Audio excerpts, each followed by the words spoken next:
بسم الله الرحمن الرحيم. السلام عليكم ورحمة الله وبركاته.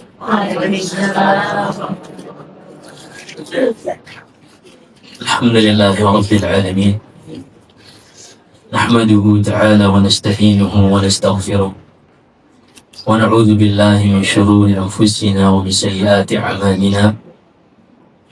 من يهده الله فلا مضل له، ومن يضلل فلا هادي له. أشهد أن لا إله إلا الله وحده لا شريك له، وأشهد أن محمدا عبده ورسوله. يا أيها الذين آمنوا اتقوا الله حق تقاته ولا تموتن إلا وأنتم مسلمون.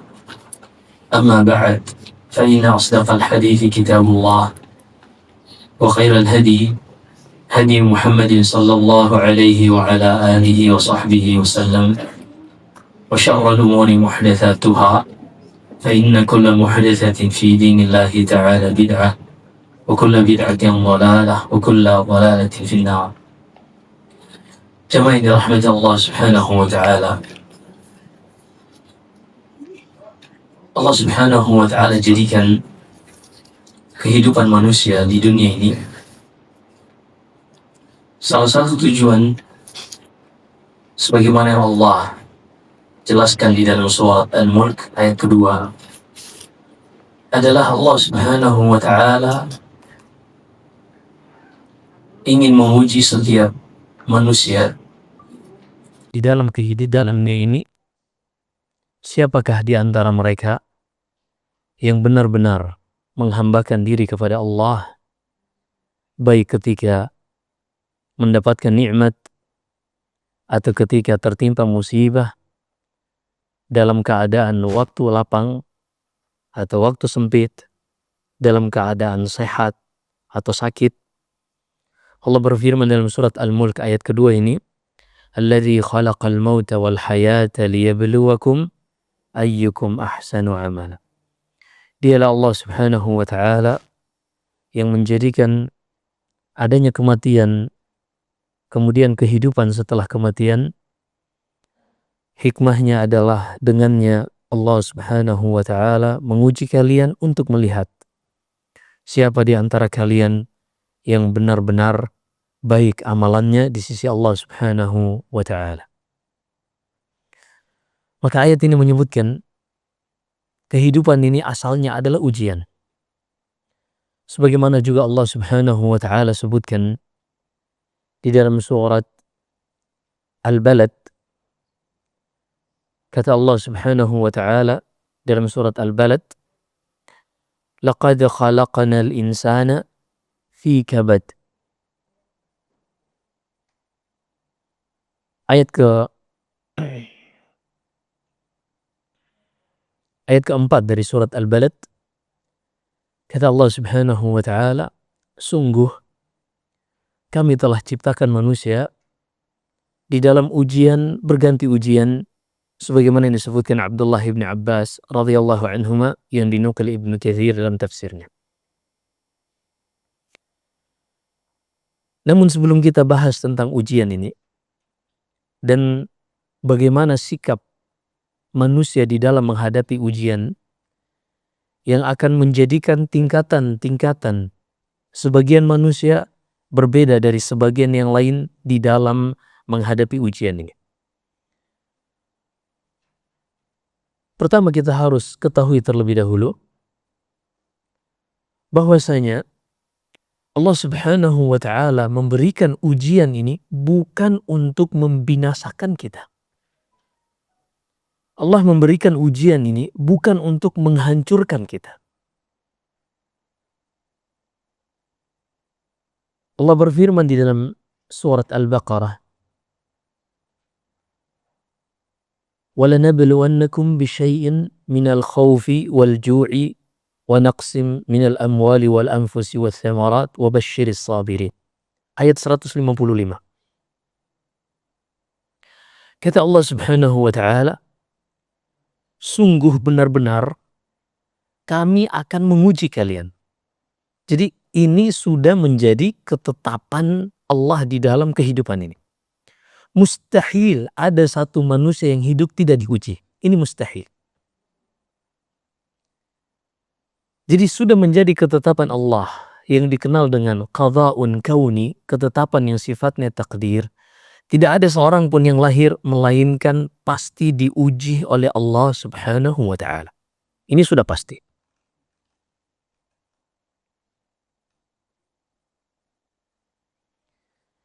Namun Allah menguji kita bukan untuk membinasakan, menghancurkan kita. Allah sebutkan, وَلَنَبْلُوَنَّكُمْ بِشَيْءٍ. Kami akan menguji kalian dengan ujian yang sedikit. Ujian yang kecil jika dibandingkan nikmat yang Allah berikan kepada kalian. Seorang untuk bisa mengetahui atau mengcompare sesuatu itu lebih besar atau lebih kecil, kalau dia bisa membandingkan dengan hal yang lain. Misalnya kita bisa melihat suatu objek tinggi atau pendek, kalau kita melihat lawannya atau perbandingannya. Seorang misalnya yang memiliki tinggi badan 175 misalnya, ketika dia berada di sekeliling orang-orang yang mungkin tingginya hanya 160, maka yang 175 tadi tinggi. Tapi kalau dibanding dengan orang yang tingginya mungkin 180 sampai 190 misalnya, maka dia dianggap pendek. Dan di sini nanti kita akan belajar sebagaimana yang disebutkan Al-Hasanul Basri rahimahullah, diceritakan Abu Nuaim dalam Hilyatul Awliya, ketika beliau diuji, sama, hari beliau diuji dengan tidak diuji sama. Sikap beliau, raut wajah beliau sama. Ketika ditanya, ya Imam, kok Anda diuji dengan ujian anaknya meninggal, tapi kok wajahnya fine-fine aja, sikapnya biasa-biasa aja. Kata beliau, Alhamdulillahilladzi lam yusibni bi'a'zam min dzalik. Aku bersyukur kepada Allah karena ia tidak mengujiku dengan sesuatu yang lebih berat dari apa yang ia ujikan sekarang. Seorang yang misalnya dia ada masalah dari sisi ekonomi misalnya. Mungkin dia merasa, wah ini udah berat banget. Tapi coba main, jalan, lihat bagaimana orang buta yang jual kerupuk, bagaimana mereka jalan. Biasanya kita jual kerupuk tuh di daerah-daerah Jabodetabek. Itu pernah nggak kita lihat kira-kira ini hidup mereka gimana ya? Bangun tidur dan tidur sama, gelap. Yang kita mungkin sedikit ada masalah dengan kantor, sedikit ada masalah dengan teman, dengan rekan bisnis. Waduh, kayaknya hidup kelar udah. Tapi kebayang gak orang buta? Subhanallahilazim. Orang buta tuh gak bisa ngeliat apa-apa. Tapi ada satu teman orang buta senior. Beliau dulu seorang TNI. Qadarullah matanya buta jadi harus pensiun dini.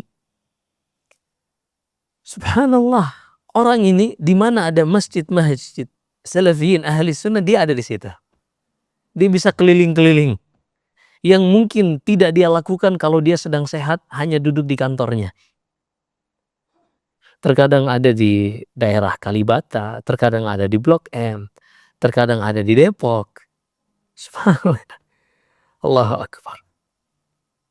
Allahu Akbar. Jadi Al-Hasanul Basri rahimahullah, ketika ia ditanya, kok musibahnya besar, tapi engkau fine-fine aja, ini gimana ceritanya?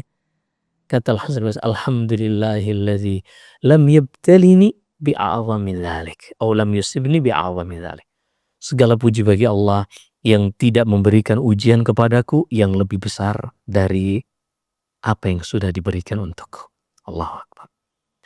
Kita akan sebutkan nanti bagaimana seorang di dalam menghadapi ujian, tingkatan-tingkatan apa saja yang bisa dilewati manusia, dan bagaimana cara agar kita bisa sampai kepada tingkatan-tingkatan tersebut. Namun pertama tadi kita ingin menanamkan bahwasanya Allah Subhanahu wa ta'ala menguji kita bukan untuk membinasakan kita, bukan untuk menghancurkan kita. Tapi ujian tersebut adalah untuk mengingatkan kita, atau untuk menggugurkan dosa-dosa kita, atau mungkin untuk memberikan balasan yang lebih besar dari kalau seorang tidak terkena musibah. Allah Subhanahu wa Ta'ala juga mengabarkan di akhir surat Al-Baqarah tentang ujian yang akan Ia berikan kepada manusia, bahwasanya setiap ujian ini Allah tidak akan berikan kepada mereka ujian yang tidak disanggupi oleh manusia. Baik itu ujian yang sifatnya syariat Allah ataupun ujian yang sifatnya takdir Allah Subhanahu wa Ta'ala. Allah berfirman, la yukallifullahu nafsan illa wus'aha. Allah tidak akan menguji seorang di luar kemampuannya.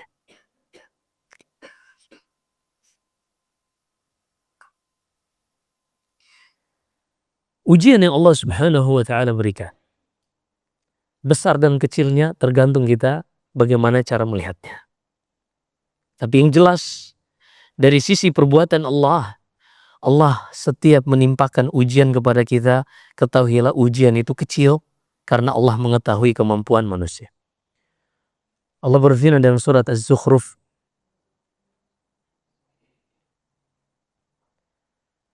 وَمَا أَصَابَكُم مِّن مُّصِيبَةٍ فَبِمَا كَسَبَتْ أَيْدِيكُمْ وَيَعْفُو عَنْ كَثِيرٍ.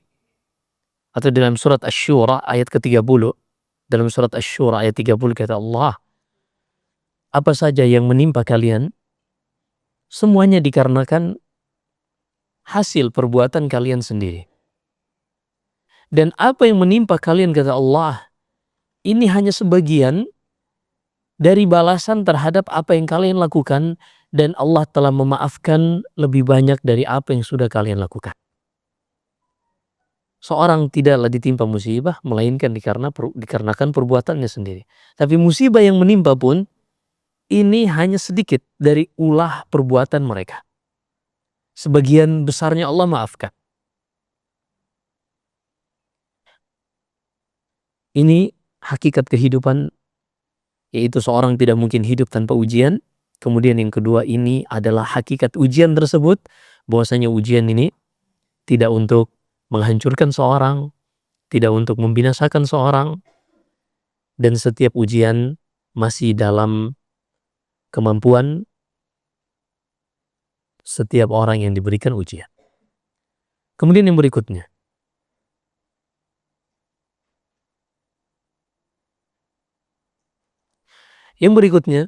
kita akan bahas tentang ketika ujian ini sudah datang, apa yang harus kita lakukan. Kita udah tahu setiap orang pasti diuji. Diuji dalam permasalahan ekonomi, dalam kesehatan, dalam jodoh, dalam perkara rumah tangga dan pernikahan, dalam perkara anak, dalam perkara sosial, pertemanan, persahabatan, dalam perkara dagang, usaha, pekerjaan. Semua, kalau kita perhatikan, gak ada satupun melainkan kita diuji. Bahkan dengan teman atau dengan pasangan, Allah uji kita. Allah berfirman dalam surat Al-Furqan, وَجَعَلْنَا بَعْضَكُمْ لِبَعْضٍ فِتْنَةً أَتَصْبِرُونَ وَكَانَ رَبُّكَ بَصِيرًا. Ayat ke-20 dari surat Al-Furqan, kata Allah Subhanahu wa Ta'ala, dan kami jadikan sebagian kalian sebagai ujian terhadap sebagian yang lain. Setiap sebagian kalian Allah telah jadikan ujian terhadap sebagian yang lain. Itulah kehidupan. Karena kehidupan ini sesuai yang Allah kehendaki, bukan sesuai yang kita inginkan. Ini yang harus kita tanamkan terlebih dahulu. Kehidupan ini sesuai yang Allah kehendaki, bukan sesuai yang kita inginkan. Dan apa yang Allah kehendaki pasti terjadi. Apa yang Allah kehendaki pasti terjadi, tidak akan pernah bisa dianulir atau dibatalkan karena ketidakinginan seseorang misalnya. Baik. Setelah kita pahami semua ini, kita akan bahas sekarang ketika musibah itu datang, apa yang harus kita lakukan. Karena orang-orang di dalam menghadapi musibah, para ulama membaginya menjadi 4 tahapan. Ketika terjadi musibah, para ulama membaginya menjadi 4 tahapan. Yang pertama, Seorang yang menghadapi musibah dengan marah, murka, dan tidak suka dengan musibah tersebut. Baik ia ungkapkan dengan lisannya atau dengan perbuatannya. Yang pertama, tahapan seorang marah, murka, dan tidak setuju dengan musibah tersebut. Baik itu tercermin, terlihat pada ucapan lisannya atau pada perbuatan anggota tubuhnya. Inilah yang dikenal dengan at-tasakhut. Seorang yang murka, marah, dan tidak setuju dengan musibah. Seakan-akan dia mengatakan, ini kenapa Allah menimpakan kepadaku musibah ini? Harusnya bukan kepada aku. Harusnya nggak pantas. Harusnya, dan seterusnya. La haula wa la quwata illa billah. Jadi seakan-akan dia yang mengatur Allah. Bukan Allah yang mengatur. Makanya tadi kita harus tanamkan hidup ini sesuai apa yang Allah kehendaki, bukan sesuai yang kita inginkan. Manusia-manusia yang menghadapi musibah seperti ini, mereka sudah jatuh tertimpa tangga. Ketika misalnya seorang meninggal, orang yang ia cintai, seorang wanita misalnya meninggal anak perempuan anaknya misalnya, buah hatinya meninggal. Dengan dia marah, murka, gak setuju dengan kematian tersebut, teriak-teriak, mungkin menjambak rambutnya, menyobek-nyobek bajunya atau menampar pipinya. Apakah setelah ia melakukan itu, anaknya yang sudah meninggal ini akan hidup kembali? Gak akan. Ya, mustahil bisa hidup kembali. Di dalam hadits Jabir, man sara ilai annahu la yarji. Kata Allah dalam hadits qudsi, siapa saja yang sudah meninggalkan dunia ini, mustahil dia akan kembali. Mustahil dia akan kembali lagi hidup di dunia ini. Maka ketika seorang wanita anaknya meninggal, mau dia marah atau dia ridha atau sabar, tidak akan mengubah takdir tersebut. Ini kita harus paham. Seorang kafir yang murka kena musibah tidak akan mengubah musibahnya. Begitu juga seorang mukmin yang murka ketika kena musibah tidak akan mengubah musibahnya. Begitu juga seorang kafir yang murka ketika tertimpa musibah dengan seorang muslim yang bersabar atau ridha ketika tertimpa musibah tidak akan juga mengubah. Misalnya orang kena musibah nih, keluarganya meninggal, terus dia bersabar. Emang yang udah meninggal balik lagi? Enggak. Gak akan balik. Tapi akan berbeda dari sisi kualitas kehidupan orang tersebut. Di dunia ini sebelum di akhirat kelak. Allah sebutkan dalam surat An-Nisa, وَلَا تَهِنُوا فِي ابْتِغَاءِ الْقَوْمِ إِن تَكُونُوا تَأْلَمُونَ فَإِنَّهُمْ يَأْلَمُونَ كَمَا تَأْلَمُونَ وَتَرْجُونَ مِنَ اللَّهِ مَا لَا يَرْجُونَ. Ayat 104 dari surat An-Nisa. Kata Allah Subhanahu wa ta'ala, jangan pernah merasa lemah atau merasa minder ketika kalian menghadapi orang-orang kafir, orang-orang non-muslim. Jangan pernah merasa minder dengan mereka. In takunu ta'lamun, kalau kalian itu sakit, tertimpa musibah, ada keluarga yang meninggal, jangan menyangka mereka tidak ada yang sakit. Jangan menyangka mereka tidak ada yang tertimpa musibah. Pada perkara takdir semuanya sama, nggak ada yang berbeda, nggak ada yang memiliki privilege yang mengecualikannya dari takdir, mustahil. Semuanya sama. Mungkin karena dia anak presiden misalnya, lalu dia bisa mengubah takdir, mustahil. Mungkin keputusan MK bisa diubah, tapi kalau takdir nggak akan bisa diubah.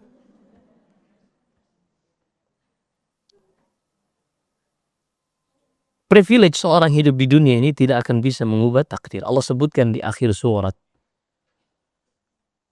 Yasin, innama amruhu idza arada syai'an an yaqula lahu kun fayakun. Jika Allah menghendaki sesuatu, ia cuma mengatakan kun, maka jadi.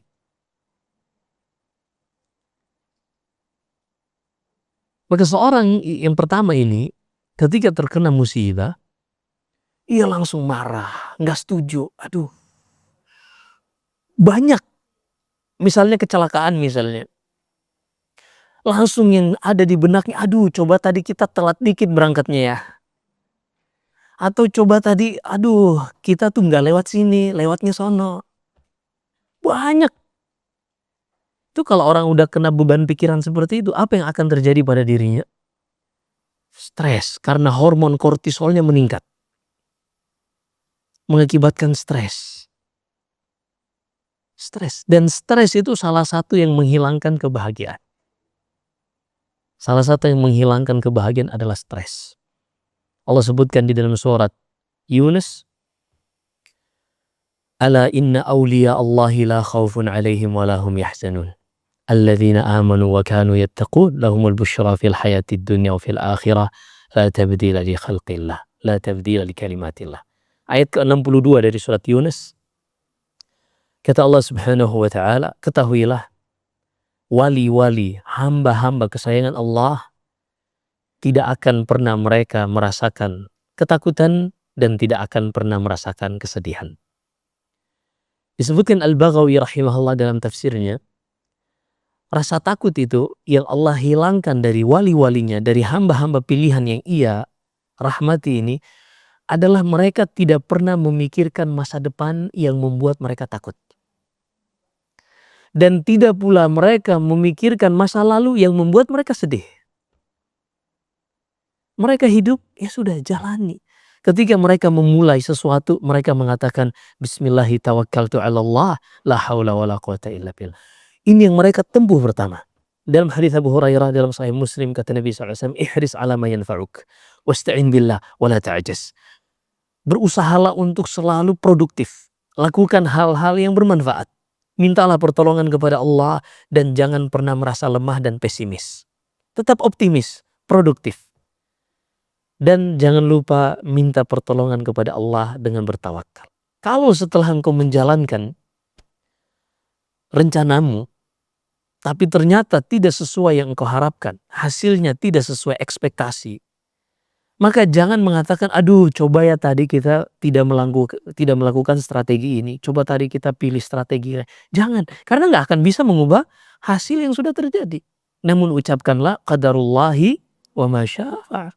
Ini sudah ditakdirkan oleh Allah bahkan 50.000 tahun sebelum ia menciptakan langit dan bumi. Dan apa yang Allah takdirkan pasti terjadi dan tidak akan ada yang bisa menghalanginya. Hasilnya apa? Ketika seorang terkena musibah, itu yang ia ucapkan, pertama, dia akan tidak terbebani oleh pikiran masa lalu. Dia akan lebih fokus untuk apa yang akan dilakukan ke depannya. Yang masa lalu hanya dijadikan bahan evaluasi. Hanya dijadikan bahan untuk melihat dahulu mana yang error dan mana yang bisa kita manfaatkan. Karena apa yang telah berlalu tidak akan mengubah dengan kita marah, tidak akan berubah dengan kita marah, tidak akan berubah dengan kita tidak setuju dengan musibahnya. Ini gak akan berubah. Baik, ini yang pertama, yaitu seorang yang ketika tertimpa musibah, ia marah, tidak menerima musibah tersebut. Disebutkan dalam Sahih Bukhari dan Sahih Muslim dari hadis Abu Musa al-Asy'ari radhiyallahu an. Ketika suatu saat Abu Musa ini sakit sampai pingsan. Ia pingsan di pangkuan istrinya. Ketika sadar, ia pun mengatakan, Inni abra'u mimman bara'a minhu Rasulullah sallallahu alaihi wasallam. Aku berlepas diri dari orang-orang yang dahulu Rasulullah berlepas diri dari mereka. Ini kondisinya beliau sedang sakit. Di sekelilingnya wanita-wanita dari istri-istri dan keluarga-keluarganya. Maka kata Abu Musa, aku berlepas diri dari orang-orang yang dahulu Rasulullah berlepas diri dari mereka. Bari'a Rasulullah sallallahu alaihi wasallam minas saliqah wal haliqah wasyaqah. Rasulullah itu berlepas diri dari yang pertama, as-saliqah. Apa itu as-saliqah? Seorang wanita yang ketika tertimpa musibah ia teriak-teriak. menunjukkan kemarahan, ketidaksetujuan dengan musibah tersebut. Ya, pernah ya kadang dulu kita dengar ada seorang ketika anaknya meninggal, kenceng suaranya bisa sampai 130 desibel, kayak sound horeg. Iya. Ada yang seperti itu. Kemudian yang kedua, al-haliqah. Seorang wanita yang ketika tertimpa musibah, ia menjambak atau menggunting-gunting rambutnya. Dan ini semua perkara jahiliyah dahulu. Walaupun masih ada yang mewarisi warisan jahiliyah ini. Sallallahu alaihi wasallam. Mencukur rambutnya atau menyobek-nyobek bajunya. Ada. Kemudian yang ketiga, asyaqah. Orang yang menampar pipinya atau menarik-narik bajunya atau menjambak rambut. Kalau tadi mencukur, kalau ini lebih menggunakan tangan untuk merusak bajunya atau menampar pipinya. Ini semua asyaqah. Semua ini Nabi SAW berlepas diri dari mereka. Salah satu bentuk berlepas dirinya, dikhawatirkan mereka ini akan terhalangi dari syafaat Nabi SAW. Jadi ketika seorang terkena musibah, ia marah, ia tidak menerima. Di dunia, vibes-nya buruk. Di akhirat pun buruk. Sebaliknya seorang yang tertimpa musibah, dia menghadapinya dengan sabar, menerima takdir tersebut, bawaannya akan lebih enak. Dia akan lebih cepat move on untuk memikirkan ke depannya, menyusun kembali strateginya. Dan di akhirat kelak, Allah Subhanahu wa Ta'ala akan berikan yang terbaik bagi orang tersebut. Nabi SAW pernah menceritakan seorang wanita yang buah hatinya meninggal, anaknya meninggal. Lalu Allah mengatakan kepada malaikat-malaikatnya, ya malaikati, qabadtum samarata qalbi abdi. Apakah kalian telah mencabut nyawa buah hati hambaku? Dan Allah lebih mengetahui apa yang dilakukan malaikatnya. Para malaikat pun mengatakan, betul ya Allah. Qala Allah famadha qala abdi. Lalu Allah bertanya lagi, lalu apa yang diucapkan oleh hambaku ketika mengetahui anaknya telah meninggal? Kata para malaikat, astarja'aka wa hamidak. Hamba tersebut mengucapkan inna lillahi wa inna ilaihi raji'un dan mengucapkan alhamdulillah. Ia memujimu. Nanti kita bahas di tahapan yang paling tinggi di dalam menghadapi musibah. Kita akan bahas tentang hadis. Apa kata Allah kepada malaikatnya?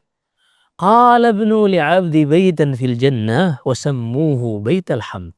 Bangunkan untuk hambaku ini istana di surga dan namakan istananya dengan istana alhamd, istana pujian. Jadi di dunia vibes-nya bagus, enak, cepat move on. Di akhirat Allah Subhanahu wa Ta'ala sudah menyiapkan baginya pahala yang terbaik. Kita lanjut tahapan yang kedua. Kayaknya nggak bisa terlalu panjang.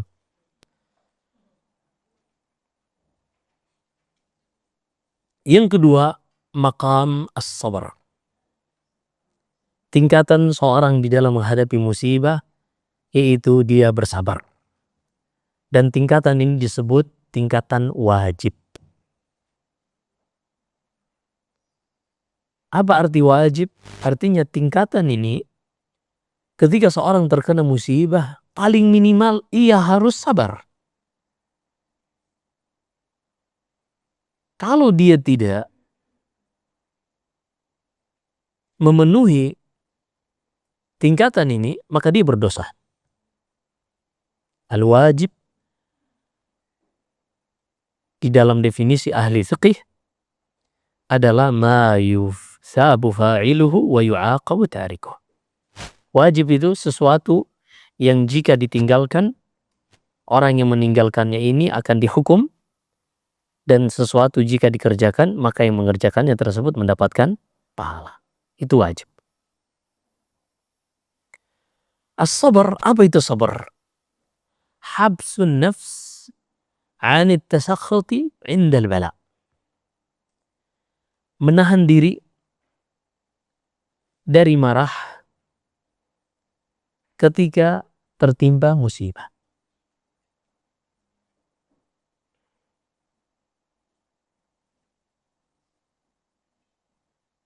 Menahan diri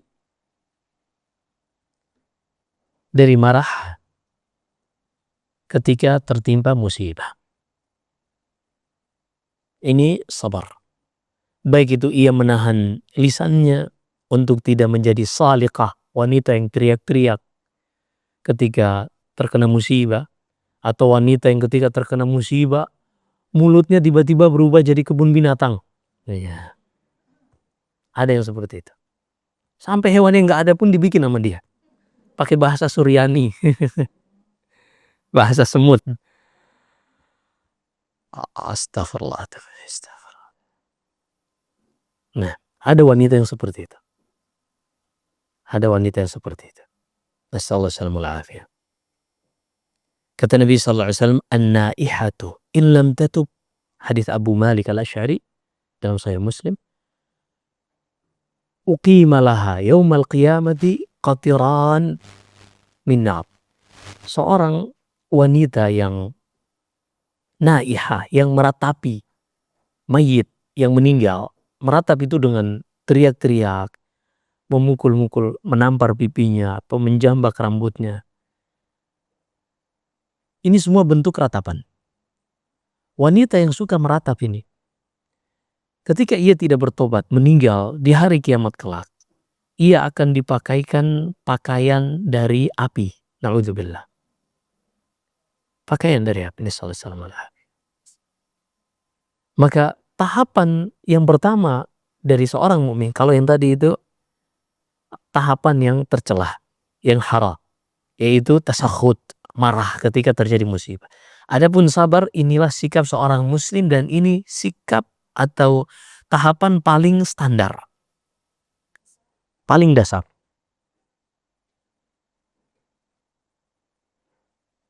Yaitu as-sabar.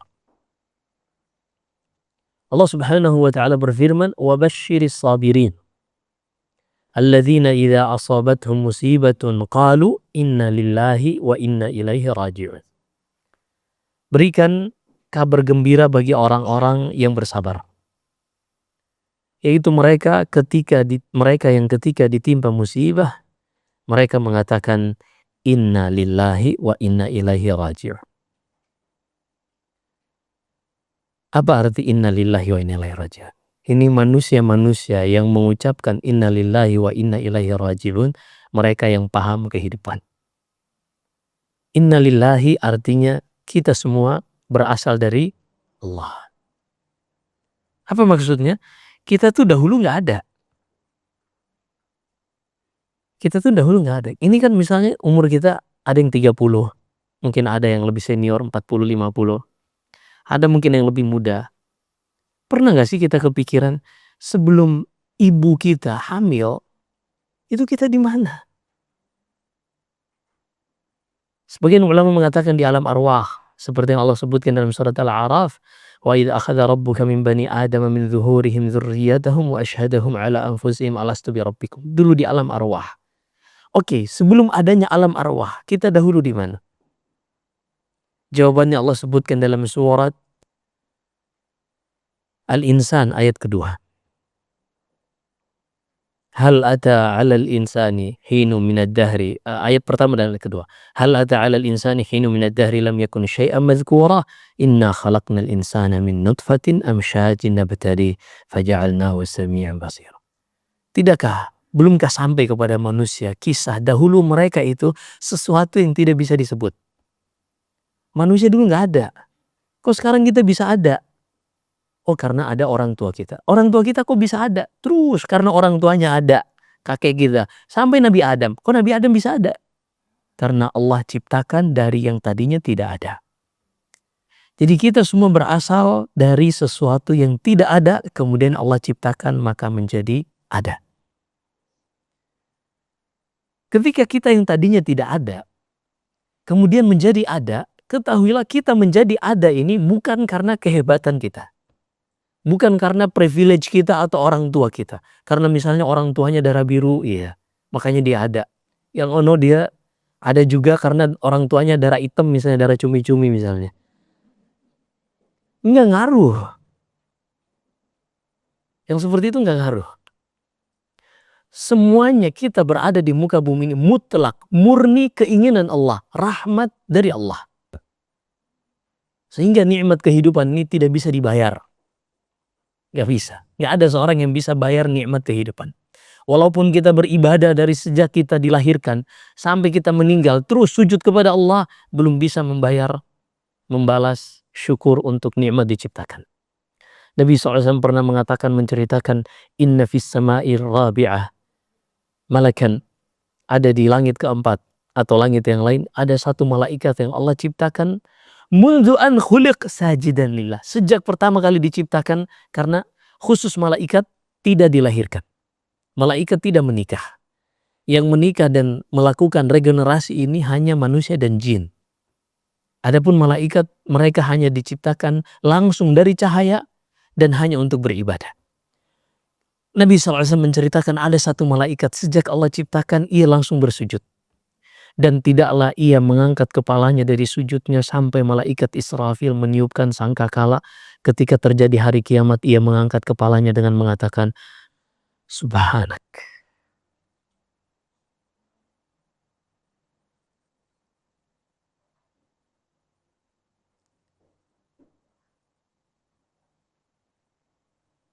Subhanak, ma'abadnaka haqqa ibadati. Maha suci Engkau ya Allah.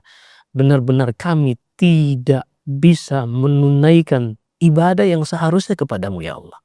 Ini sejak dicipta sudah bersujud sampai hari kiamat kelak ia tidak mengangkat kepalanya, nanti sudah terjadi hari kiamat baru ia mengangkat sujudnya dan itu yang ia ucapkan. Seorang gak akan bisa membalas nikmat kehidupan. Nabi SAW bersabda, kullu sulama min ibni Adam kulla yawmin tatlu'u fihi syams alaihi sadaqah. Setiap hari matahari terbit, ketahuilah setiap hari kita harus keluarkan sedekah dari setiap sendi yang ada di dalam tubuh kita. Kalau kita ingin membalas nikmat penciptaan, keluarkan sedekahnya tiap hari. Ya akan bisa. Tapi Allah Subhanahu wa taala merahmati hamba-hambanya dengan menjadikan fakullu takbiratin sadaqah, wa kullu tasbihatin sadaqah, wa kullu tahmidatin sadaqah, wa kullu tahlilatin sadaqah, wa tu'inu ar-rajul ala dabatihi sadaqah, aw tahmiluhu alaihi aw tarfa'u mata'ahu alaihi sadaqah, wa fi budhi ahadikum sadaqah. Kata Nabi SAW, ketahuilah dalam setiap takbir Allahu Akbar yang kalian ucapkan sedekah. Dalam setiap tasbih subhanallah yang kalian ucapkan sedekah. Dalam setiap tahmid, ucapan alhamdulillah yang kalian katakan sedekah. Engkau membantu seorang atau meringankan urusannya, atau membantunya untuk sekadar naik di atas tunggangannya, atau mengangkatkan barangnya agar bisa diraih di atas tunggangannya, semuanya sedekah. Subhanallahiladzim. La ilaha illallah. Ketika kita menyadari ini, layak nggak kita marah ketika Allah mengambil apa yang miliknya yang sebelumnya kita memang nggak memiliki sama sekali? Layak nggak? Ini tukang parkir nih. Ini mobilnya mobil mewah. Misalnya LX 600 misalnya. Mudah-mudahan nggak ada yang paham. LX 600 misalnya. Naruh nih di tempat parkir di Indomaret. Pulang-pulang, ini si tukang parkir suka nih sama mobilnya. Dia larang, wah Pak jangan pulang Pak. Gak bisa Bapak ngambil gitu aja. Bapak kalau udah parkir di sini udah gak bisa dibawa pulang. Layak gak orang ini?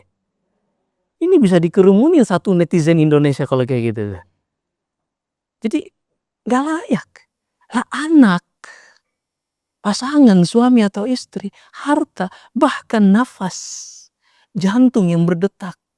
Emang milik siapa? Kita sadar nggak ketika tidur ada namanya metabolisme basal. Organ-organ kardiovaskular kita ini nggak berhenti, nggak ikut tidur. Kalau ikut tidur kelar kita pindah alam. Jantung terus berdetak ketika tidur. Paru-paru terus mengembang dan mengempis. Ginjal nggak pernah berhenti untuk memfilter cairan. Begitu juga hati. Terus bekerja di dalam tubuh kita. Apalagi kalau yang dia makannya banyak karbo, insulinnya nggak akan, pankreasnya nggak pernah berhenti bekerja. Sampai kewalahan. Itu kita pernah berpikir, kita yang nyuruh? Nggak pernah.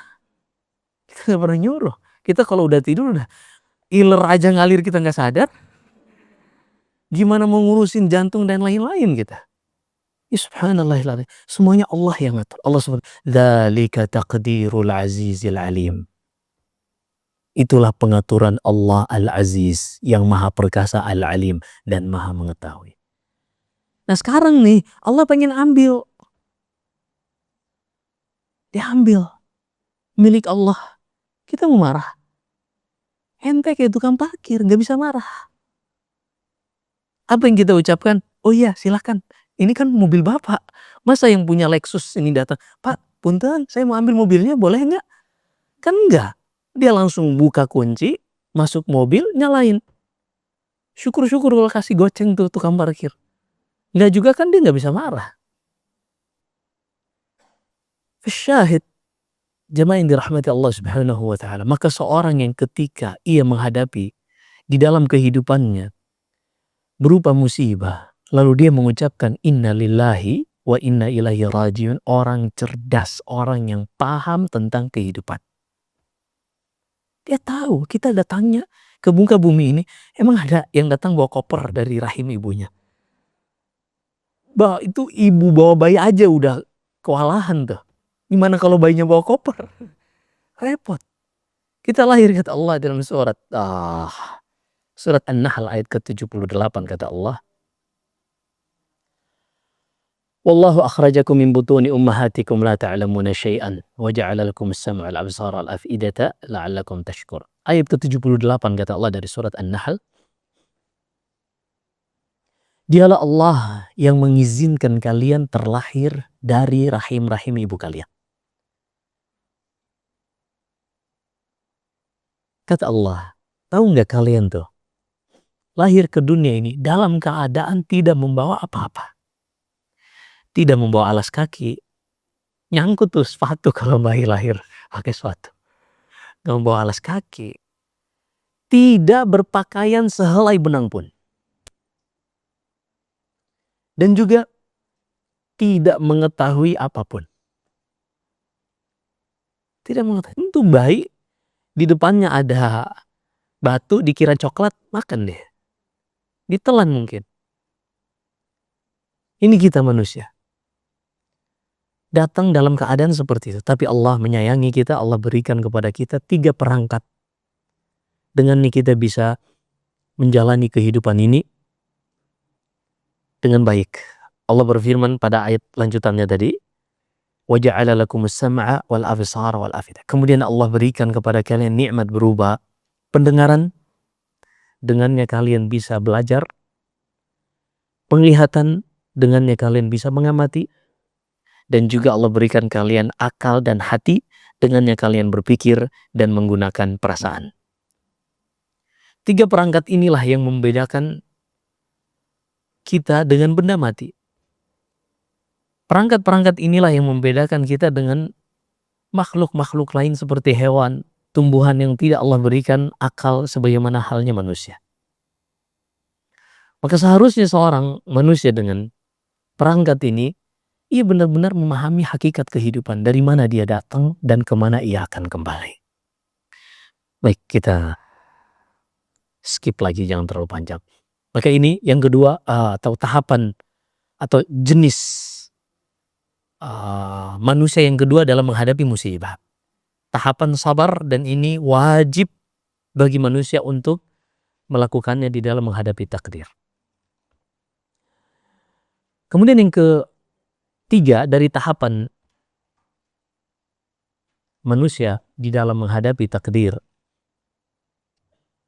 adalah maqamur ridha. Maqam ar-ridha.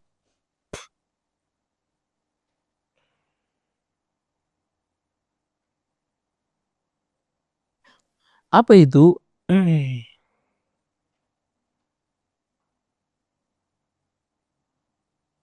maqam ridha. Ar-ridha kita akan bahas maknanya dan juga perbedaannya dengan sabar. Ar-ridha adalah habsun nafs. Seorang menahan diri ketika menghadapi musibah dari perbuatan atau ucapan yang tidak dicintai oleh Allah Subhanahu wa taala dengan kelapangan dada, disertai kelapangan dada. Kalau sabar tadi, dia menahan diri untuk tidak marah, tapi masih ada dorongan-dorongan di dalam hati, masih ada ketidaksukaan. Tapi dia menahan dirinya. Tapi gejolak di dalam hati itu masih ada. Ini sabar.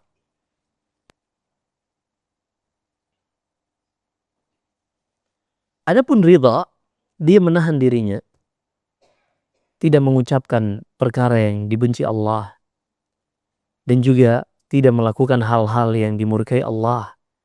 Dan di dalam hatinya plong.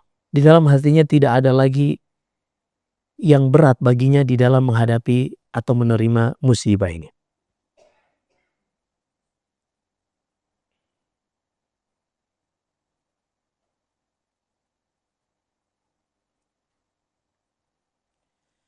Disebutkan dalam Sahih Bukhari dan Sahih Muslim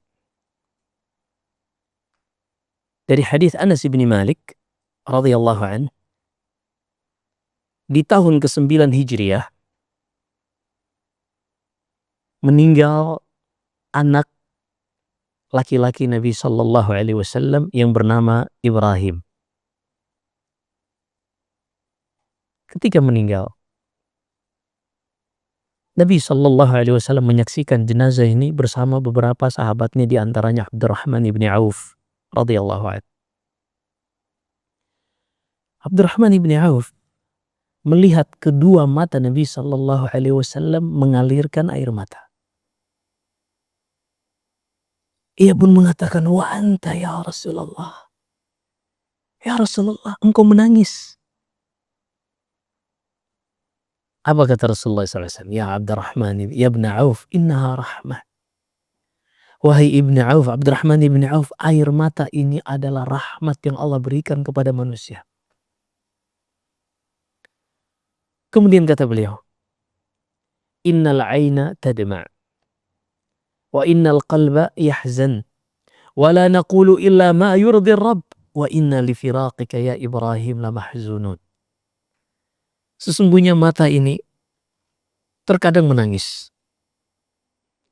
Hati ini terkadang bersedih. Namun kami tidak akan mengatakan sesuatu kecuali apa yang diridhai oleh Allah Subhanahu wa ta'ala.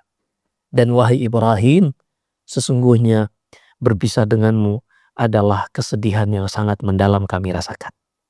Jadi sedih itu wajar. Rahmat yang Allah berikan di dalam hati manusia. Yang kemudian kesedihan ini membuat mata kita mengalirkan air mata. Ini rahmat.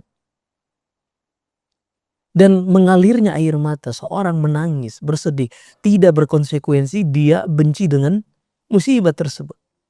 Atau dia murka dan tidak menerima musibah tersebut. Ini enggak ada konsekuensi demikian. Tapi demikianlah Allah jadikan sebagian dari rahmatnya. Dengan seorang menangis, hatinya sesaat bersedih, tapi mereka dalam keadaan seperti ini, mereka tetap menjaga lisan, menjaga perbuatan dari hal-hal yang dimurkai Allah Subhanahu wa ta'ala.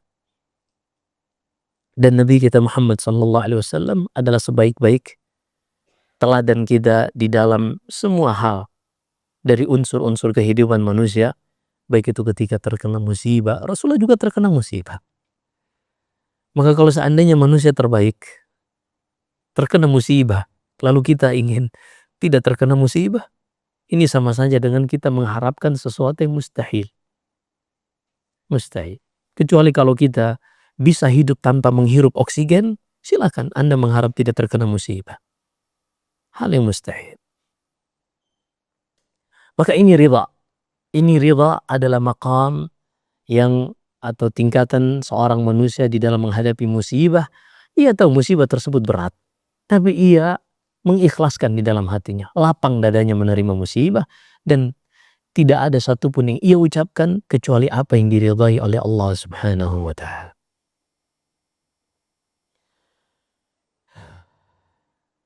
Tapi ini butuh latihan di dalam kita bisa menerapkannya. Tidak semudah yang diucapkan. Subhanallah. Belum lama mobil saya lagi jalan, tiba-tiba ada motor kenceng ditabrak. Sampai lumayan ringsek mobilnya. Hampir mati yang nabrak. Allah musta'an. Langsung ketika tertabrak kayak hilang semuanya. Tapi satu yang saya tanamkan, mungkin ini Allah ingin mengajarkan saya untuk jangan cuma banyak teori, Ustadz, ini belajar prakteknya. Subhanallah. Akhirnya segera keluar dari mobil yang ringsek ini, kita cuma bisa bilang qadarullah ma syaa fa'al, inna lillahi wa inna ilaihi raji'un. Pengendara motor itu tergeletak. Udah nafasnya kirain aduh panjang urusannya nih. Tapi subhanallah kita ikhlaskan semuanya. Kita bukan orang terbaik di dalam menghadapi ujian, tapi itulah kita semua belajar. Kita semua pasti terkena ujian, terkena musibah. Karena hidup ini sesuai yang Allah kehendaki, bukan sesuai yang kita inginkan. Dan ketahuilah, dalam setiap musibah ada jalan keluar yang sudah Allah siapkan. Dalam setiap kendala sudah ada solusi yang sudah Allah berikan. Hanya saja terkadang solusi dan jalan keluar dari Allah itu berada pada penghujung kemampuan dan kesanggupan kita dalam menghadapi ujian. Itu luar biasa. Allah tidak berikan di awal ujian atau di pertengahan, tapi di penghujung ujian. Kalau ada waktu nanti kita ceritakan tentang Nabi Ayyub alaihissalam. Ini manusia yang fix, gak ada yang ujiannya lebih berat dari Nabi Ayyub. Jadi siapapun yang terkena musibah, belum ada apa-apanya dibanding Nabi Ayyub. Kita sebutkan kalau ada waktu.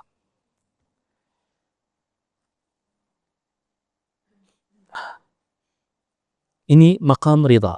Dan apa yang kami ceritakan tadi hanya sharing saja. Wa amma bi ni'mati rabbika fahaddits. Kita menceritakan nikmat yang Allah berikan, musibah yang menimpa kita ternyata ketika kita jalani benar-benar menjadi pembelajaran dalam hidup ini. Bukan untuk ria atau memamerkan dan seterusnya. Kita sama-sama belajar semuanya. Yang keempat, tahapan yang keempat manusia di dalam menghadapi ujian adalah maqamus syukur. Tahapan bersyukur ketika terkena musibah. Ustaz nggak salah, kena musibah malah bersyukur. Allah musta'an. Memang lingkungan kita tidak mendukung untuk belajar hal-hal seperti ini. Yang kita lihat di sekitar kita, Masya Allah. Ketika terlilit ujian, belum lama tuh di Ciputat. Seorang ayah 32 tahun. Istrinya 27 tahun, anak kecilnya 4 tahun. Terlilit ujian, terlilit pinjol. Ia bunuh anak perempuannya, ia bunuh istrinya, lalu bunuh diri. Ada beritanya di berita nasional. Belum lama juga yang sengaja menyetor kepalanya di rel kereta. Ya ada, Bu. Subhanallah. Jadi kita belajar agama itu bukan untuk menjadi ustadz, ustadzah. Bukan untuk terlihat seorang saleh. Bukan. Ini itu rambu-rambu kehidupan. Dengan kita belajar agama ini kita tahu bagaimana cara bersikap di dalam kehidupan. Kan musibah itu pasti. Dan Allah tidak hanya jelaskan di dalam Al-Quran kita pasti diberi musibah, bukan. Tapi Allah juga berikan solusi dalam setiap musibah. Bukankah Allah yang sebutkan, fa inna ma'al usri yusran, inna ma'al usri yusra. Setiap kesusahan ada jalan keluar. Dan Allah berfirman dalam surat At-Talaq, wa may yattaqillaha yaj'al lahu makhraja. Siapa yang bertakwa kepada Allah, Allah akan jadikan baginya jalan keluar. Hanya saja tadi terkadang Allah itu menguji kita dengan ujian yang mungkin tahapannya dari anak tangga 1 sampai anak tangga 99. Nanti di anak tangga 100 baru jalan keluarnya kita dapatkan. Disebutkan dalam surat Maryam, kisah Maryam alaihissalam. Hamil seorang wanita yang sangat terhormat dari ayah ahli ibadah di Baitul Maqdis bernama Imran. Ibunya Hanna bintu Faqud. Ini keluarga Nabi Zakaria. Keluarga Nabi, orang-orang taat. Anaknya seorang wanita tiba-tiba hamil tanpa pernah menikah. Berat. Ini kita jangan pakai mindset orang sekarang, mindset orang dulu. Berat. Assalamualaikum. Sampai ketika menjelang kelahiran HPL, berarti ini udah penghujung bukan ujiannya. Apa yang terjadi? Sampai-sampai Maryam ini begitu beratnya ia mengatakan, laitani mitu qabla hadha wa kuntu nasyan mansiyya. Duhai sekiranya aku meninggal saja sebelum ini, atau aku ini seorang yang tidak pernah dicipta. Berat. Tapi ternyata ketika di penghujung inilah baru Allah berikan jalan keluar. Allah memanggilnya, wa nadaha min tahtiha alla tahzani qad ja'ala rabbuki tahtaki sariyya wa huzzi ilayki bi jid'in nakhlah tusaqit 'alayki rutban janiyya fakuli washrabi wa qarri 'aina. Wahai Maryam, jangan bersedih. Jangan bersedih, jangan takut. Selama engkau jalan di atas jalan kebenaran bersama Allah, jangan pernah takut. Kami telah jadikan di bawahmu ada sungai-sungai yang mengalir. Minum. Dan datangilah pohon korma. Goyang pohon korma tersebut, niscaya korma-korma yang mengkal akan berjatuhan. Ini yang jatuh bukan buah yang udah matang. Itu korma tuh, pohon kelapa. Pernah lihat pohon kelapa? Coba goyang Bu, jatuh nggak? Itu ibu-ibu lagi normal tuh. Ini lagi hamil. Yang jatuh bukan buah yang udah matang. Jadi ketika buah itu semakin matang, ada hormon dari buah yang mengeluarkan akan memisahkan antara buah dan rantingnya dan tangkai buahnya. Makanya lebih gampang jatuh kalau kena angin. Tapi yang mengkeng masih kuat. Tapi anehnya yang berjatuhan buah-buah rutop korma yang masih mengkeng. Karena sebenarnya Allah Subhanahu wa Ta'ala sangat mudah untuk memberikan seorang hasil dengan sebab atau tanpa sebab. Tapi terkadang Allah ingin melihat sejauh mana tawakal kita di dalam menjalani sebab-sebab untuk mendapatkan jalan keluar. Maka Allah pun berikan jalan keluar kepada Maryam alaihissalam. Salah satunya adalah anak yang ia kandung ketika lahir langsung bisa berbicara. Qala inni abdullah atani alkitab wa ja'alani nabiyya wa ja'alani mubarakan aynama kuntu wa awsani bis salati waz zakati ma dumtu hayya. Ila akhirih. Itulah Nabi Isa alaihissalam. Dan jalan keluar yang Allah berikan kepada Maryam alaihissalam. Maka yang terakhir, kita pindah, yang terakhir adalah maqam asy-syukur. Yaitu seorang ketika menghadapi musibah, ia justru bersyukur. Seorang tidak mungkin bisa sampai kepada tingkatan ini. Ya. Apa tadi? Bukan, tadi masih tambahan jalan keluar dari musibah. Bisa masuk dalam semua maqam, tapi yang tadi itu jalan keluar dari musibah itu terkadang baru sampai, baru datang ketika kita sudah berada di penghujung ujian. Baik kita menghadapinya dengan sabar, atau dengan ridha, atau dengan syukur.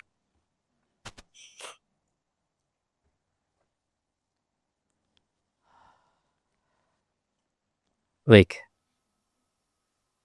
Yang terakhir maqamus syukur. Apa itu maqamus syukur? Seorang ketika tertimpa ujian atau musibah, dia udah bukan tahapan menahan lisannya dari murka atau marah, bukan. Justru dia menggunakan lisannya dan tubuhnya untuk bersyukur. Lah kok bisa? Kita dengar, seorang tidak mungkin bisa sampai kepada tahapan ini kecuali kalau dia sudah mengetahui apa yang Allah siapkan berupa balasan bagi orang-orang yang menghadapi ujian yang Allah Subhanahu wa taala timpakan. Seperti tadi dalam hadis yang kita sebutkan, seorang wanita yang anaknya meninggal, dia mengucapkan innalillahi wa inna ilaihi rajiun, dan dia memuji Allah dengan mengatakan alhamdulillah. Kenapa sih kok bisa? Berat. Terus terang berat. Butuh latihan proyek seumur hidup untuk bisa mencapai pada hasil tersebut. Di antara yang bisa membantu seorang untuk bisa mencapai maqamus syukur, tahapan bersyukur ketika terkena ujian dan musibah, adalah ketika dia menyadari bahwasanya musibah tersebut memiliki 3 manfaat. Ketika seorang terkena musibah, ia akan mendapatkan 3 manfaat. Yang pertama, dosa-dosanya digugurkan.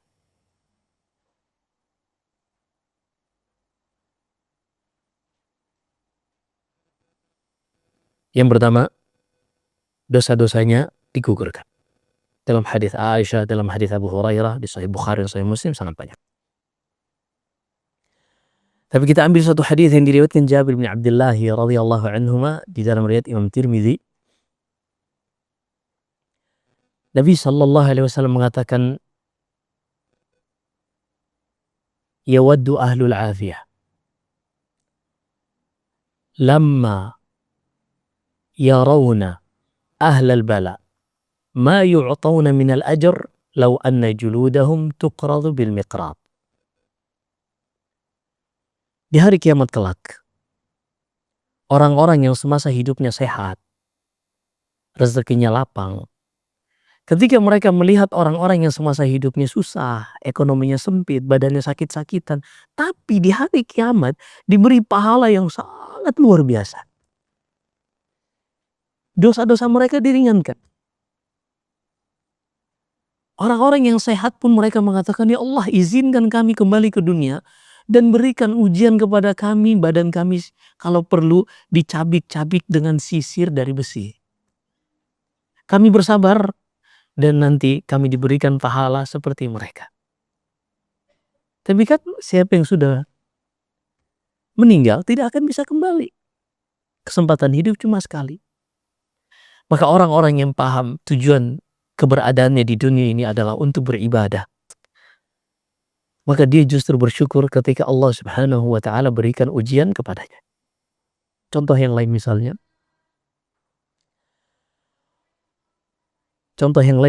Ujian ekonomi misalnya, ujian pertemanan.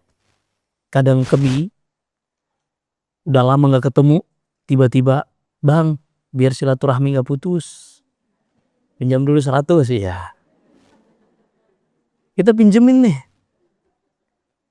Setelah itu udah balik lagi kayak sebelumnya. 10 tahun gak ketemu, udah hilang juga 10 tahun. Kadang kita diuji dengan orang-orang seperti itu. Datang Masya Allah ketika pengen minjem, kita mau nyuruh manjat loteng juga mau deh. Naik plafon juga mau, naik genteng mau. Tapi ketika udah dikasih pinjamannya, hilang. Ini ujian. Disebutkan dalam Sahih Bukhari dan Sahih Muslim dari hadis Abu Hurairah radhiyallahu taala an Nabi sallallahu alaihi wasallam bersabda, kana tajirun fi man kana qablakum yudayinun nas. Dahulu di zaman Bani Israel ada seorang kaya, tajir, sultan. Sultan ini hobinya minjemin duit ke orang-orang.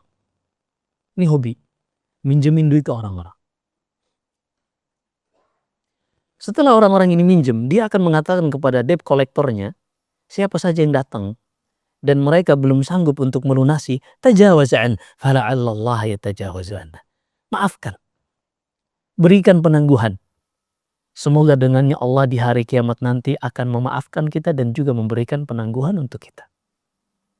Famad, Falaqi Allah fatajawaza an. Kata Nabi SAW, orang ini pun meninggal dan dia berjumpa dengan Allah di hari kiamat kelak. Allah maafkan dan ampunkan dosa-dosa dan kesalahan. Ketika seorang paham seperti ini, datang temennya, minjem, terus nggak kelihatan lagi orang tersebut, kira-kira dia bersyukur atau dia menyesal? Dia bersyukur. Kenapa? Karena nggak bisa dibikin skenario palsu. Bang, lu minjam duit gua, dia jangan balikin ya.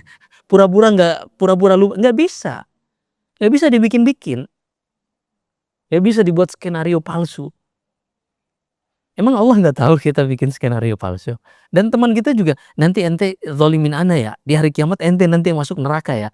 Kan teman kita juga nggak mau. Maka ketika ada orang yang datang seperti itu, kira-kira kita marah atau justru bersyukur? Mungkin belum sampai tahapan, kita tambahkan lagi.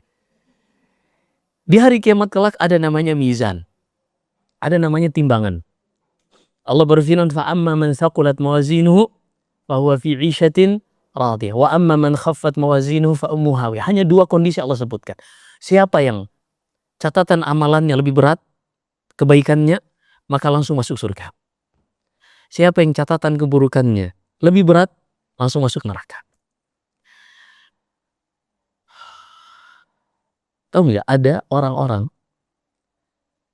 yang nanti di hari kiamat kelak datang,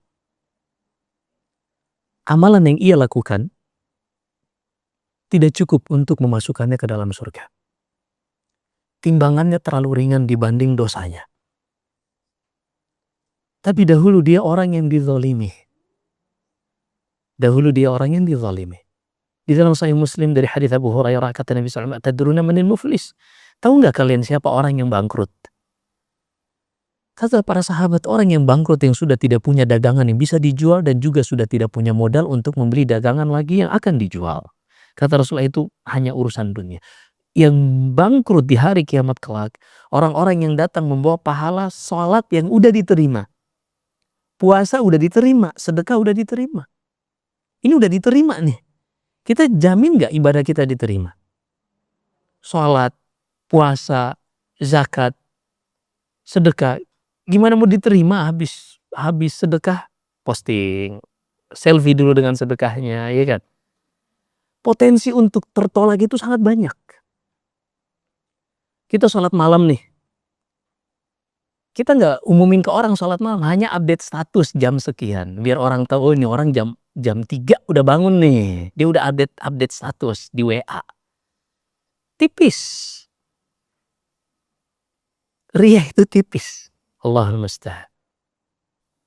Alhamdulillah hari ini udah bisa kasih sedekah Jumat ya. Datang syaitan, iya ente tuh paling top tuh, nggak ada lagi yang ngasih sedekah kalau bukan ente tuh. Masuk, oh iya juga ya. Iya, syaitan.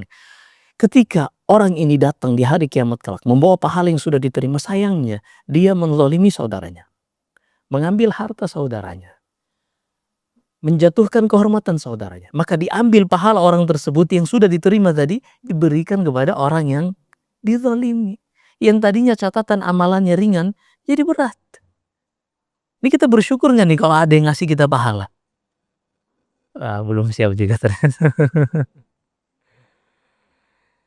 Jadi ada manusia-manusia yang mereka ketika mendapatkan musibah, cara mereka melihatnya berbeda dengan kita. Disebutkan dalam biografi Muhammad bin Suhnun, anak dari Suhnun, seorang ulama besar dalam mazhab Maliki. Diceritakan oleh Syekh Abdul Salam Syuwair hafizahullah. Suatu saat ia bangun pagi, ia merasa ada yang aneh. Jadinya ketika ngajar fiqih dan hadis, moodnya kurang dapet, kurang enak ngajarnya. Tiba-tiba pembantunya datang. Pembantunya ini tukang kebun, datang. Membisikkan sesuatu di telinga. Setelah itu pergi. Setelah pembantunya pergi, Muhammad ibn Suhnun ini seakan-akan kuda yang dilepaskan dari ikatannya. Langsung semangat. Tiba-tiba langsung ngajarnya encer, lancar. Ditanya sama murid-muridnya, wahai guru kami, kayaknya ada yang aneh deh.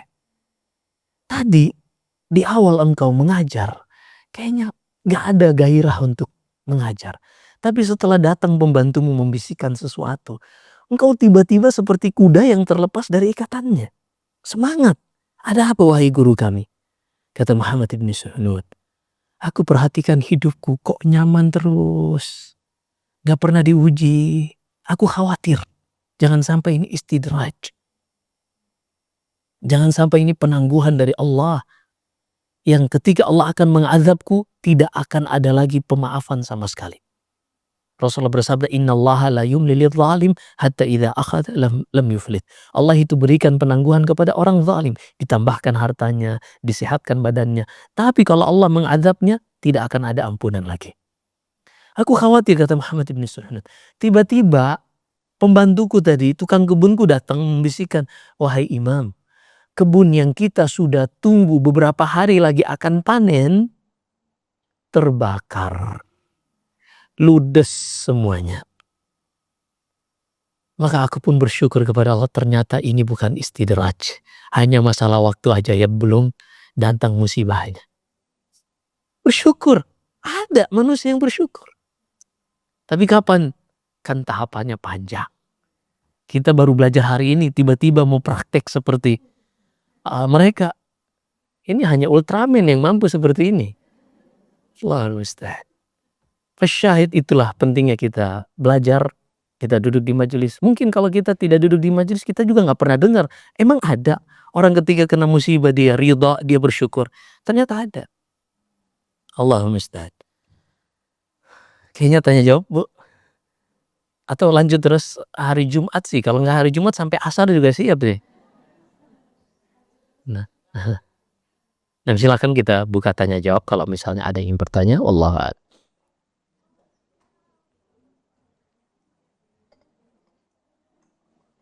Assalamualaikum Ustaz. Waalaikumsalam warahmatullahi wabarakatuh. Ini ada orang yang Mosul berlepas diri dari Nian. Yang tercima antara Yakut, nah Harika dan Tasyakoh. Yang tepat tadi Ustaz belum pada. Baik.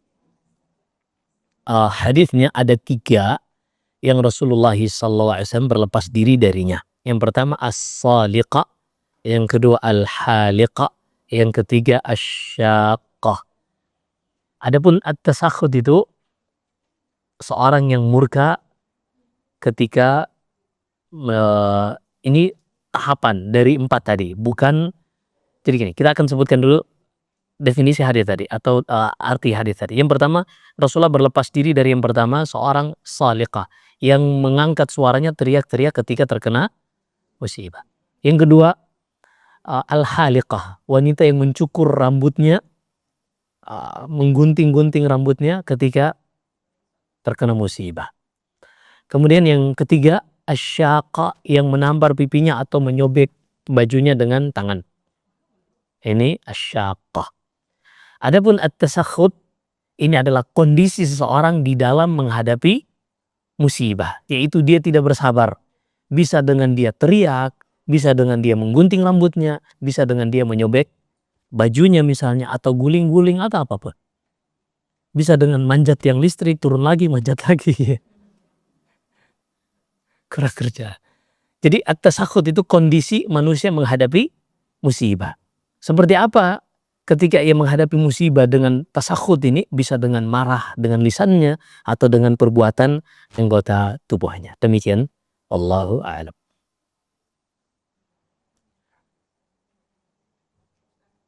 Iya, silakan Ibu. Ya, itu ada. Astagfirullah,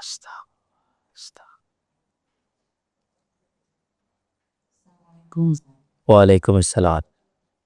Hanya seorang tadi yang dia yang namanya kemudian seperti yang Ustaz bilang tadi, kita baru cek 3 kemudian baru status. Kalau status postingnya itu ada Bos.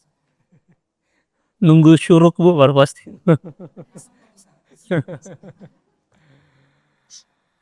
Allah nista, la ilaha illallah.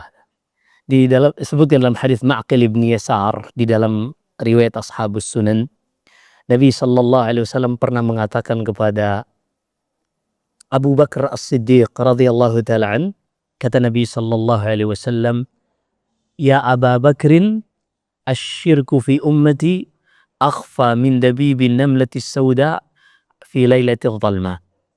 Kata Nabi sallallahu alaihi wasallam, "Wahai Abu Bakar, kesyirikan ria tadi di tengah-tengah umatku itu lebih samar dari tapak semut hitam di atas batu hitam di malam yang gelap gulita." Semut hitam di atas batu hitam di malam gelap gulita. Kelihatan gak tuh? Ya kelihatan.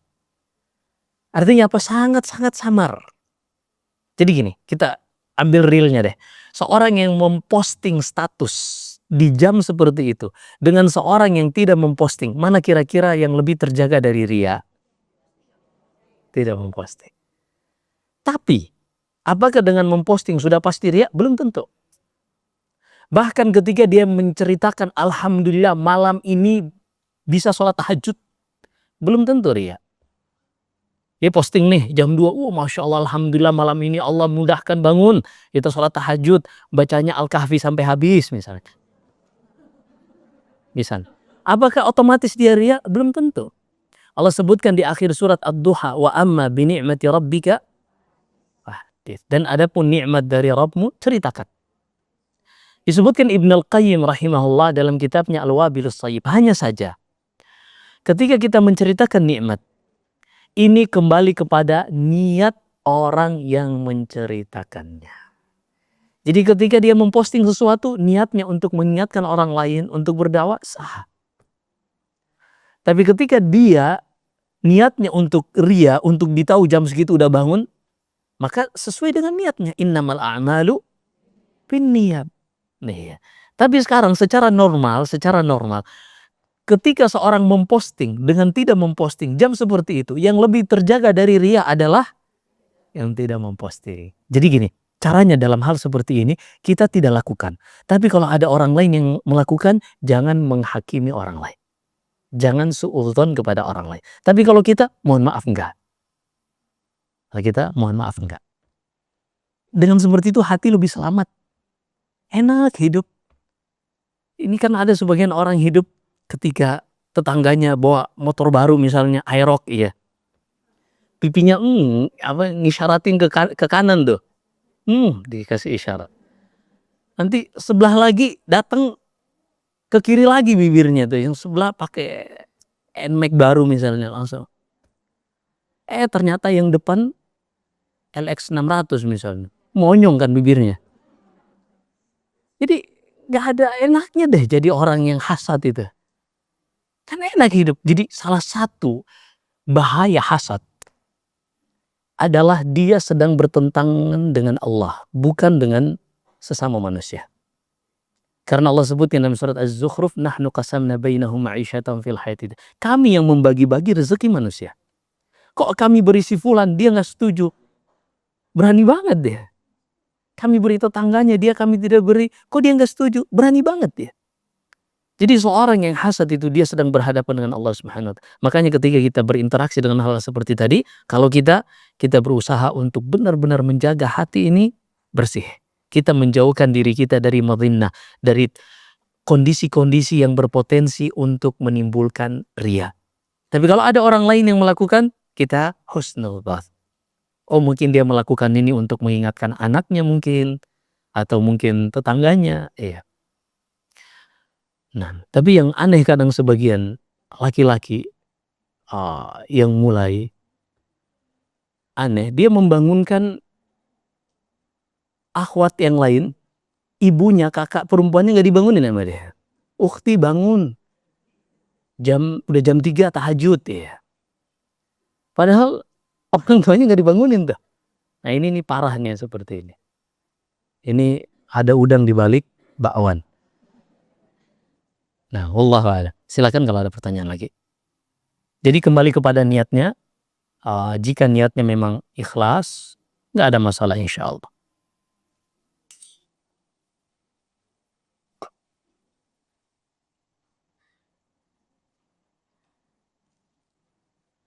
Ada pertanyaan lagi?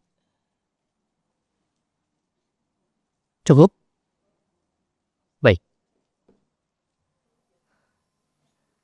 Iya, silakan Ibu. Assalamualaikum warahmatullahi wabarakatuh. Waalaikumsalam warahmatullahi wabarakatuh. Saya punya 3 anak. Masya Allah. Ketika sudah menikah yang satu kan besar. Kan izin pindah di rumah. Saya ikhlaskan tidak apa-apa. Kedua penikah lagi. Beberapa tahun nantinya peluang juga. Kok tidak apa-apa. Barangkali saya nyisirangnya ada orang tua, ada ponakan, ada pembantu betul baga. Kasih punya yang ketiga. Harapannya demikian. Setelah orang tua meninggal, sudah tidak ada. Rumahnya sudah sepi. Jika kita berdua saja punya suami dan si botot, itu botot nikah dengan harapan tinggal di Bungar. Dan insya Allah, alhamdulillah kita telah dikasih tas, maaf ya kak tadi ya akan menak gagal di atas, beberapa kini termomolnya terdingin pindah juga. Kasih itu merupakan satu musik kak. Dan belakang sila, apakah saya sebagai orang tua, ibu, bolehkah memaksa anak saya, menantu saya kena tinggal dengan saya dengan menyampaikan masalah mana berapa karena kamu adalah harapan mana begini ingin menemani karena sudah demikian Besta. Terima kasih. Assalamualaikum warahmatullahi wabarakatuh.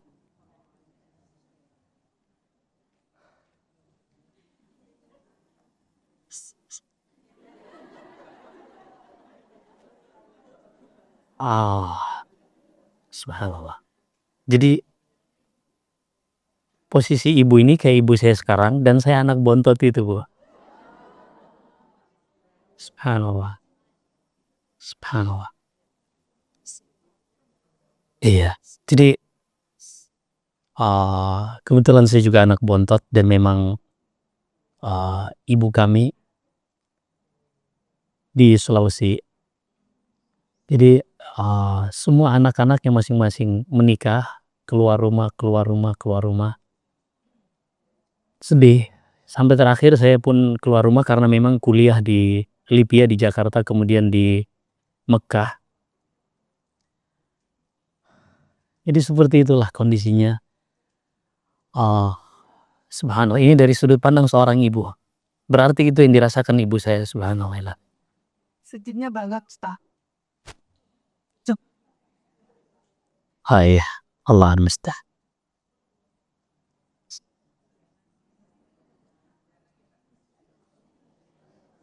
Ya. Iya. Tapi alhamdulillah, terakhir kakak saya, karena yang pertama perempuan, akhirnya balik ke rumah orang tua, alhamdulillah. Itu yang kembali menguatkan saya. Sebelumnya saya bolak-balik ke Sulawesi. Sampai akhirnya kakak saya yang paling gede tinggal bersama ibu, bersama cucu-cucu ibu saya, berarti bersama anak kakak saya. Alhamdulillah itu semakin ringan. Tapi tiap malam saya video call, tiap malam. Dan iya, tuntutan harus mengajar karena saya ada bangun pesantren di Gunung Salak, jadi mau nggak mau harus berdakwah. Ini jadi curhat ya. Tapi benar Bu, emang sedih, emang berat meninggalkan. Jadi bukan berarti meninggalkan seorang ibu itu karena kita hanya mengejar ambisi, enggak. Kadang ada hal-hal yang kita juga nggak bisa tawar-menawar. Iya, kadang ada hal seperti itu. Maka di sini pentingnya saling pengertian. Toh kalaupun terbatasi oleh jarak, zaman sekarang ada video call dan semisalnya. Alhamdulillah.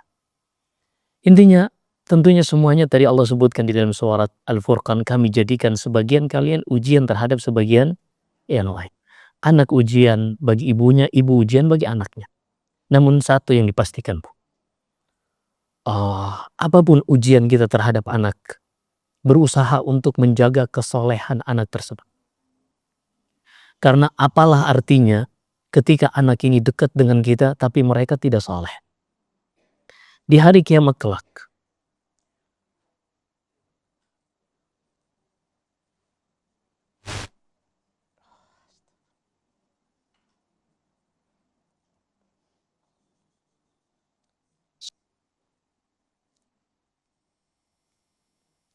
Di hari kiamat kelak, Allah Subhanahu wa Ta'ala akan katakan kepada orang tua, irqa wartaqi. Wahai ayah, wahai ibu, ayo naik derajatmu, tinggi terus. Masuk ke surga yang paling tinggi, ditambahkan terus derajat. Lalu orang tuanya ini mengatakan, ya Rab, anna li hadza. Ya Allah, dari mana ini? Perasaan dulu amalanku nggak cukup untuk membuatku berada pada posisi derajat yang tinggi ini. Apa kata Allah? Listighfari waladika lak. Ini semua engkau dapatkan dari istighfar anakmu untukmu. Jadi apalah arti kita dekat dari sisi jarak, tapi jauh dari sisi ketaatan kepada Allah Subhanahu wa Ta'ala. Maka dimanapun mereka berada, selalu tanamkan bagaimana mereka ini bisa selalu mengingat Allah, menjadi anak-anak yang taat, anak-anak yang saleh. Nah, semoga Allah Subhanahu wa Ta'ala merahmati ibu-ibu kita semua, memaafkan dan mengampunkan kesalahan-kesalahan mereka, dan juga semoga Allah menjaga anak-anak dan keturunan kita di atas ketakwaan dan kesalehan kepada Allah Subhanahu wa Ta'ala. Cukup sepertinya, mohon maaf, udah hampir jam 11 mau Jumatan.